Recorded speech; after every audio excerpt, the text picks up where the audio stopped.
Okay, good morning students. मैंने कल आपको ये पढ़ाया था लास्ट टॉपिक कि central bank RBI that is वो मनी सप्लाई को कंट्रोल कैसे करते हैं। तो मनी सप्लाई को कंट्रोल करने के लिए दो इंस्ट्रूमेंट है, क्वांटिटेटिव और क्वालिटेटिव। ये हमने पढ़ लिया था, मैं अभी दोबारा से एक बार बता दूंगी। ठीक है, क्वांटिटेटिव में क्या आता है? Bank rate, repo rate, CRR, SLR and open market operation. ठीक है, इसको हम एक एक करके पढ़ते हैं। बैंक रेट और रेपो रेट समझते हैं पहले। ये दोनों ठीक है, वो रेट ऑफ इंटरेस्ट होते हैं जिस रेट ऑफ इंटरेस्ट पे कमर्शियल बैंक आरबीआई से लोन लेता है। क्लियर? जिस रेट ऑफ इंटरेस्ट पे कमर्शियल बैंक आरबीआई से लोन लेता है। क्लियर? नाउ होता क्या है कि इसमें फर्क क्या है मैम? ठीक है, आप सुनो। बैंक रेट वो रेट ऑफ इंटरेस्ट है जिसपे कमर्शियल बैंक आरबीआई से लोन लेगा, लेकिन इसमें कमर्शियल बैंक को कोई सिक्योरिटी रखने की या कोई कोलैटरल रखने की जरूरत नहीं होती। कोलैटरल मैंने कल बताया था, होता है ना बैंक में जब आप लोन लेने जाते हो एक अमाउंट से ज्यादा, तो आपको ये होता है कि आप अपनी जमीन की प्रॉपर्टी के पेपर्स रखो या कुछ गोल्ड रखो, गिरवी रखना जिसको हम बोलते हैं, वो चीजें, तो उसको हम कोलैटरल बोलते हैं। तो इस केस में कमर्शियल बैंक से कोलैटरल रखने की जरूरत नहीं होती। इस केस में आप अगर रेपो रेट के थ्रू लोन ले रहे हैं तो आपको कोलैटरल रखना पड़ेगा। अब होता क्या है, ये कमर्शियल बैंक है, ये आरबीआई है। कमर्शियल बैंक ने इस केस में बता रही हूँ, रेपो रेट के केस में कमर्शियल बैंक ने, अच्छा अब कमर्शियल बैंक के पास सिक्योरिटी क्या होगी, क्या रखेगी कमर्शियल बैंक? तो उनके पास सिक्योरिटीज होती है। सिक्योरिटीज मतलब एक शेयर्स टाइप समझ लो, एक पेपर टाइप होता है जिसमें गवर्नमेंट ऑफ इंडिया की तरफ से इशू होता है और उस पेपर में वैल्यू लिखी होती है कि उस पेपर की वैल्यू कितनी है। ठीक है, एक तरीके से सिक्योरिटी टाइप समझ लो, शेयर्स टाइप समझ लो। शेयर्स होते हैं ना, शेयर्स की वैल्यू होती है, वो उसको हम कभी ऐसे दिखता नहीं है शेयर्स, बट ऐसे ही बाइंग एंड सेलिंग चलता है ना कि इतने शेयर्स की इतनी वैल्यू है, सेम टाइप। ठीक है, तो कमर्शियल बैंक जब आरबीआई से लोन लेती है तो कमर्शियल बैंक ने सिक्योरिटीज एज कोलैटरल रखा। ठीक है, सिक्योरिटीज एज कोलैटरल रखा आरबीआई के पास। अब कमर्शियल बैंक उसको वापस भी खरीद सकती है। तो जब वो वापस खरीदेगी ना, तो जिस रेट ऑफ इंटरेस्ट पे आरबीआई से वापस लेगी वो सिक्योरिटी कमर्शियल बैंक, उसको हम बोलते हैं, उस रेट ऑफ इंटरेस्ट को हम बोलते हैं reverse repo rate. Reverse repo rate. ठीक है, और इस केस में ऐसा कुछ होता ही नहीं है बैंक रेट के केस में, क्योंकि सिक्योरिटी ही नहीं रखते, तो रीपरचेज करने की बात कहां से आ गई। लेकिन रेपो रेट में हम सिक्योरिटी रखते हैं एज कोलैटरल, तो हम उस सिक्योरिटी को वापस भी रीपरचेज कर सकते हैं। हम मतलब कमर्शियल बैंक, ठीक है, फ्रॉम आरबीआई वापस भी परचेज कर सकते हैं। क्लियर हुआ? ठीक है, एक और डिफरेंस मैं बता देती हूँ। बैंक रेट जो है वो हम जनरली प्रिफर करते हैं जब हमें तुरंत मतलब कोप अप करना है कैश। अगर हम मान लो घाटे में चल रहे हैं या हमारे पास थोड़ा सा कैश कम हुआ कमर्शियल बैंक के पास और हमें तुरंत उससे कोप अप करना है, तुरंत कैश चाहिए हमें, तब हम बैंक रेट प्रेफर करते हैं, क्योंकि इसमें सिक्योरिटी वगैरिटी रखने का कुछ इशू नहीं होता। और रेपो रेट जनरली हम शॉर्ट टर्म बोरोइंग्स के लिए करते हैं। शॉर्ट टर्म मतलब 1 साल 2 साल, ऐसा शॉर्ट टर्म बोरोइंग्स के लिए करते हैं। ठीक है, तो ये डिफरेंस हुआ, ये याद रखना, रिवर्स रेपो रेट। ठीक है, अब आते हैं कि मैम जब मनी सप्लाई ज्यादा होगा या कम होगा, उस केस में कैसे फंक्शन करता है आरबीआई। तो उस केस में ऐसे फंक्शन करता है, मेरे को एक बात बताना, अगर तुम लोग हो, ठीक है, नॉर्मल पब्लिक है और वो कमर्शियल बैंक में जाती है लोन लेने, अगर हमें जो इंटरेस्ट रेट पे लोन मिलता है ना, अगर इंटरेस्ट रेट ज्यादा हो जाए तो क्या हम जनरली लोन लेना पसंद करेंगे? हम तो क्या कहेंगे, अगर हमें जरूरत नहीं है, इंपॉर्टेंट नहीं है, तो हम क्या सोचेंगे, लेट्स वेट, जब इंटरेस्ट रेट नॉर्मल होगा तब हम लोन ले लेंगे। वही चीज यहां पर है। ठीक है, जब मनी सप्लाई, क्या स्पेलिंग लिख रही हूँ मनी की, जब मनी सप्लाई इकोनॉमी में ज्यादा हो, ठीक है, जब मनी सप्लाई इकोनॉमी में ज्यादा हो तो आरबीआई क्या करती है, बैंक रेट और रेपो रेट दोनों को बढ़ा देती है, दोनों को इंक्रीज कर देती है। ठीक है, जैसे फॉर एग्जांपल पहले बैंक रेट 4% था, अब वो 8% कर देगी। ऐसे, ठीक है। रेपो रेट 5% था, अब 10% कर देगी। तो अब तुम खुद देखो कि इंक्रीज हो गया, तो कमर्शियल बैंक क्या सोचेगी कि अभी क्यों लोन लेना, अभी हमें इतना रेट ऑफ इंटरेस्ट देना पड़ेगा, इससे अच्छा है कि अभी जो कैश रिजर्व है थोड़ा बहुत उसी से काम चला लो, ठीक है। कमर्शियल बैंक भी हमारी तरह ही है, अपनी सेविंग को जल्दी हाथ नहीं लगाती। क्लियर? तो फिर वही चीज़, कमर्शियल बैंक को पब्लिक रख लो और आरबीआई को रख लो बैंक, क्योंकि कमर्शियल बैंक का बैंक कौन है? आरबीआई। और हमारा बैंक कौन है? Commercial bank. तो जैसे हम बैंक के साथ फंक्शन करते हैं वैसे कमर्शियल बैंक आरबीआई के साथ करता है। क्लियर? अब मनी सप्लाई ज़्यादा है, मतलब बैंक रेट और रेपो रेट इंक्रीज हो गया। Bank rate repo rate increase होने का मतलब कि अब जो कमर्शियल बैंक्स है ना, वो क्या करेंगे, वो अपना रिजर्व नहीं बना पाएंगे कैश का। मतलब होता क्या है कि अगर ज़रूरत पड़ी पैसों की, या कोई ऐसा पब्लिक आया, कोई ऐसा इंसान आया जिसको, जो कमर्शियल बैंक में जिसको लोन बहुत ज़्यादा चाहिए, तो कमर्शियल बैंक आरबीआई से लोन ले लेता है और उसको, उस इंसान को लोन दे देता है। फिर धीरे धीरे कमर्शियल बैंक आरबीआई को वापस करता रहता है। लेकिन अगर ऐसी सिचुएशन आ गई कि रेपो रेट और बैंक रेट इंक्रीज हो गया, तो इंसान क्या सोचेगा, कमर्शियल बैंक क्या सोचेगी कि अभी रहने देते हैं, बाद में जब ये नॉर्मल होगा तब हम ले लेंगे। अब इससे क्या होगा, जब इस ये रेट इंक्रीज हो जाएगा, जो बैंक्स होंगी ना, उनके पास जो कैश होगा वो कम होगा। कैश कम होगा मतलब वो पब्लिक को भी कैश कम दे सकते हैं। पब्लिक को कैश कम देने का मतलब कि अब लोगों के पास पैसा ज़्यादा नहीं होगा, पैसा ज़्यादा नहीं होगा तो खर्चा नहीं करेंगे, खर्चा नहीं करेंगे तो ऑब्वियस सी बात है कि मनी सप्लाई कंट्रोल में आ जाएगा। क्लियर? इसका उल्टा होता है जब मनी सप्लाई कम होता है, मनी सप्लाई कम होता है, ठीक है। मनी सप्लाई कम होगा तो बताओ क्या होगा, बैंक रेट और रेपो रेट क्या कर दिया जाएगा, डिक्रीज कर दिया जाएगा। जिसमें बैंक्स लोन लेंगी तो बैंक्स के पास कैश बढ़ेगा, कैश बढ़ेगा तो पब्लिक के पास भी कैश बढ़ेगा, और ऑटोमेटिकली इकोनॉमी में जो बाइंग एंड सेलिंग वाली चीज़ है वो इंक्रीज होगी, लोग सामान खरीद रहे होंगे तो प्रोडक्शन इंक्रीज करी जाएगी तो जीडीपी ऑटोमेटिकली इंक्रीज हो जाएगी। क्लियर हुआ ये? ओके, नाउ अब हम आते हैं CRR और SLR पे।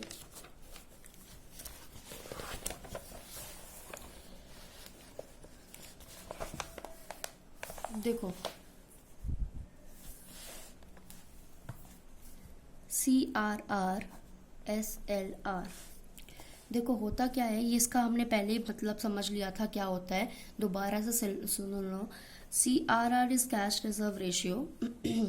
नाउ कमर्शियल बैंक अपने टोटल डिपॉजिट का कुछ पोर्शन आरबीआई के पास रखते हैं, ठीक है, आरबीआई के पास रखते हैं। उस पोर्शन को, ठीक है, हम क्या बोलते हैं, CRR।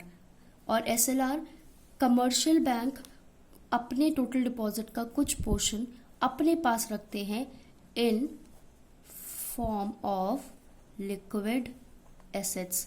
मतलब लोग अपना लॉकर भी लेते हैं ना बैंक्स में, तो ये जो गोल्ड वोल्ड रखते हैं वो क्या होता है, in form of liquid asset होता है। गोल्ड हो गया और ये प्रॉपर्टी हो गई, ठीक है। तो वो ये क्या, इसका क्या मतलब है, लिक्विड एसेट का मतलब है जो तुरंत कैश में कन्वर्ट करे जा सके। आप गोल्ड को कभी भी लेके जाइए शॉप में, आपको तुरंत पैसे मिलेंगे उसके बदले।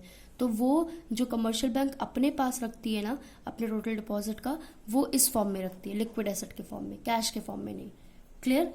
ये हो गया। अब मैम इससे मनी सप्लाई का क्या लेना देना है, इससे मनी सप्लाई का ऐसे लेना देना है, खुद सोचो। ये रेट डिसाइड कौन करता है कि CRR कितना रखना है और SLR कितना रखना है। फॉर एग्जांपल CRR डिसाइड हुआ 5%, SLR डिसाइड हुआ 4%, ठीक है, 4% 5%, ये कौन डिसाइड करता है, ये डिसाइड करती है RBI, ठीक है। अब सोचो मनी सप्लाई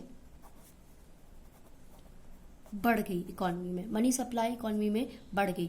अच्छा, अब आरबीआई को मनी सप्लाई बढ़ने का मतलब समझ रहे हो, आरबीआई को कमर्शियल बैंक्स के पास से पैसा खींचना है, मतलब उनको जितना कम हो सके कमर्शियल बैंक के पास पैसा रखना है, क्योंकि उनको ये जो फैसिलिटी है ना लोन प्रोवाइड करने वाले लोगों को, उनको ये चाहिए कि वो जितना कम हो सके लोगों को लोन दे, ठीक है। कमर्शियल बैंक्स तो आरबीआई बस इतना कर सकता है कि वो बैंक से पैसा खींच सकता है, जितना हो सके बैंक का पैसा वो ले ले, जिससे क्या हो कि बैंक के पास ही पैसा कम बचे, जिससे वो लोन ही कम दे सके, क्लियर। अब इसमें क्या हुआ, मनी सप्लाई जब बढ़ गई तो रेट ऑफ CRR एंड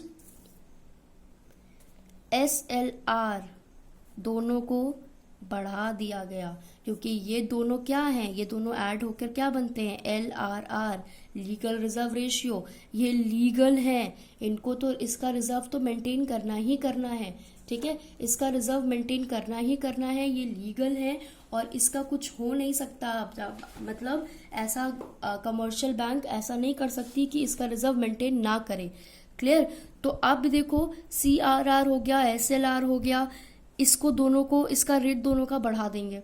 मतलब पहले अगर 5% CRR था, अब उन्होंने क्या कर दिया 8%, इधर 4% था, इधर भी 8% कर दिया, ठीक है। 8% अगर CRR और SLR की तरह अगर कमर्शियल बैंक लीगल रिजर्व ही मेंटेन कर रही है तो ऑब्वियस सी बात है ऑटोमेटिकली डिपॉजिट कम हो गया। अब पहले अगर वो वाला एग्जाम्पल याद करते हैं, 1000 में से वो 200 रुपये रिजर्व रख रहे थे, जो मैंने एक मनी क्रेश में बताया था, ठीक है, और 800 रुपये तक लोन दे पा रहे थे।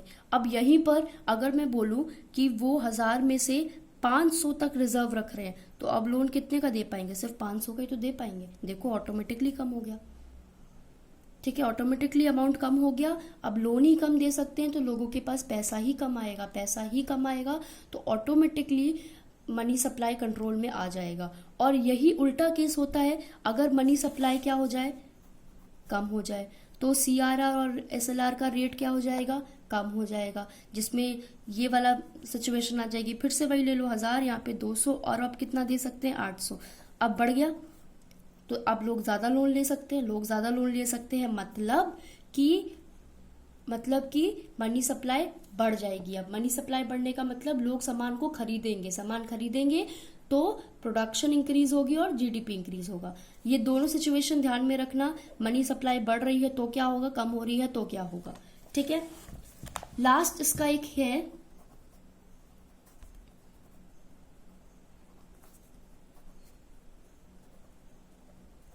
Open market operation. इसमें मैंने सिक्योरिटीज के बारे में तो आपको बता ही दिया है, मैं फिर भी एक बार बता देती हूँ, ठीक है। देखो होता क्या है, government of India her government official मतलब ऑफिसेज में अपनी सिक्योरिटीज को इशू करती है, ठीक है। और ये securities in a paper form होता है, ऐसा कुछ सिक्योरिटी कोई ऐसी चीज नहीं है, वो एक पेपर फॉर्म होता है, ठीक है। इसका एग्जाम्पल है नेशनल सेविंग स्कीम, इन सब की सिक्योरिटीज होती है, ठीक है। तो होता क्या है, अब सब कुछ RBI के हाथ में होता है, मतलब मनी सप्लाई भी RBI कंट्रोल करेगा, ठीक है। तो जब ये कमर्शियल बैंक है, ठीक है, ये कमर्शियल बैंक्स हैं और ये RBI हुई, ठीक है। अब कमर्शियल बैंक्स के पास क्या होते हैं, सिक्योरिटीज होती हैं, ठीक है। अब जब हमने पहले पढ़ा कि बैंक रेट, रेपो रेट, अब क्या हो रहा है कि इन सब चीजों से काम नहीं चल रहा, अब ओपन मार्केट ऑपरेशन आया। RBI ने सोचा कि कमर्शियल बैंक्स के पास सिक्योरिटीज है और जो RBI बोलेगा कमर्शियल बैंक्स करेगी, कमर्शियल बैंक डिनाई नहीं कर सकती। अब आई सिचुएशन जब मनी सप्लाई इंक्रीज हुआ, ठीक है, जब मनी सप्लाई इंक्रीज हुआ, अब RBI ने कमर्शियल बैंक को बोला कि आप क्या करो, आप मुझसे सिक्योरिटीज को खरीद लो, क्योंकि RBI के पास भी सिक्योरिटीज होती है, मैंने बताया ना सारे गवर्नमेंट ऑफिस में सिक्योरिटीज इशू करी जाती हैं, ठीक है। तो क्या होता है, RBI के पास भी सिक्योरिटीज है, इधर भी सिक्योरिटीज है, ठीक है। तो RBI ने कमर्शियल बैंक को बोला आप मुझसे सिक्योरिटीज खरीद लीजिए, ठीक है। कमर्शियल बैंक ने सिक्योरिटी खरीदी, ठीक है, कमर्शियल बैंक ने सिक्योरिटी खरीदी और बदले में अगर सिक्योरिटी खरीदी होगी तो बदले में क्या किया होगा, सिक्योरिटी का जितना भी अमाउंट होगा उतना कमर्शियल बैंक ने पे कर दिया होगा, किसको, RBI को, ठीक है। सिक्योरिटी खरीदी तो RBI ऑब्वियसली कोई सामान खरीदेंगे तो उसकी जितनी वैल्यू होगी वो देंगे सामने वाले को, तो वही हुआ है, RBI से जब खरीदा है तो जितने की सिक्योरिटी की वैल्यू है उतना उस RBI को पे कर दिया है, ठीक है। अब पे करने का मतलब देखो, कमर्शियल बैंक के हाथ से क्या चला गया, पैसा चला गया कमर्शियल बैंक के हाथ से, ठीक है, पैसा कम पड़ गया कमर्शियल बैंक के पास, अब वो कम लोन दे सकती है और ऑटोमेटिकली मनी सप्लाई कम हो जाएगा। अब जब मनी सप्लाई कम है, हमें उसको बढ़ाना है, तब हम क्या करेंगे, जहां पे जब मनी सप्लाई कम है अब हम क्या करेंगे, आरबीआई बोलेगी कि जो सिक्योरिटी मैंने आपको दी थी आप मुझे वापस दे दीजिए। अब आरबीआई खरीद लेगी, ठीक है। अब आरबीआई जब खरीदेगी, फिर वही बात, यहां पर कमर्शियल बैंक ने पे किया था, अब आरबीआई पे करेगी कमर्शियल बैंक को, ठीक है। पे करने का मतलब कमर्शियल बैंक के पास कैश बढ़ जाएगा, कैश बढ़ने का मतलब वो ज्यादा लोन दे सकती है, ज्यादा लोन देने का मतलब ऑब्वियस सी बात है कि ज्यादा लोन देने का मतलब है कि हम लोन ले सकते हैं, नॉर्मल पब्लिक लोन ले सकती है, नॉर्मल पब्लिक लोन ले सकती है, दैट मीन्स कि लोगों के पास पैसा आएगा, लोगों के पास पैसा आएगा, इसका मतलब ये हुआ कि लोग जो है वो खर्च कर सकते हैं, खर्च करेंगे तो प्रोडक्शन होगी, प्रोडक्शन होगी तो जीडीपी इंक्रीज होगा। क्लियर? यहां तक अगर किसी को डाउट है तो मैं लाइव क्लास लूंगी और हम लोग पढ़ेंगे उसमें।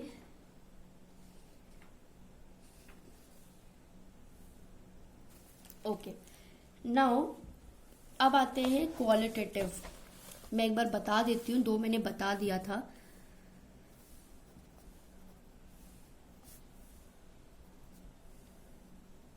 क्वालिटेटिव इंस्ट्रूमेंट में आपका आता है मार्जिन रिक्वायरमेंट, फिर उसके बाद रैशनिंग ऑफ क्रेडिट,